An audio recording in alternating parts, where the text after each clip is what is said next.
девочки, айналайындар, ну где контент, а? Хотя бы бір-екі видео түсіріп қойсаңдар, бәрі мен айтып отыру керекпін ба? Қалай өз?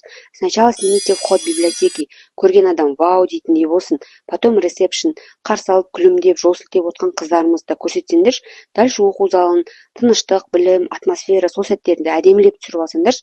Абонемент бөлігіне міндетті түрде обзор жасау керек. Ол жақта нағыз байлық жатыр ғой. Подвалды ұмытпаңдар. Онда да тірлік қайнап жатыр. Бәрін кадрға түсіріп алыңдаршы. Тағы не бар өзі? Иә. Ашық қор, ерекше жаңа кітаптар. Міндетті түрде оны да түсіріп қойыңдар. Және қыздар, біз өзіміз қатысып жүрген, өзіміз ұйымдастырып жүрген іс-шаралар бар ғой. Солар туралы да бір-екі кадр, бір-екі сөз қосып жіберсеңдерші, көрсетейік. Біз тек қана кітаппен емес, қоғаммен де бірге жұмыс істейтін ұжым екенімізді. Сонымен қоса, келіп түскен газет журналдар бар ғой, соларды қабылдап, тігіп жатқанын да ұмытпай түсіріп қойыңдар.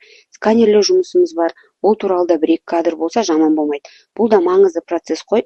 Айтпақшы, Қайнарбұлақтағы буккроссинг бар ғой, соны да көрсетіп жіберіңдер. Ол жерде кез келген адам кітап алып оқып, орнына басқа кітап қойып кете алады. Нағыз еркін кітап айналымы. Кітап алмасқысы келетіндерге таптырмас мүмкіндік.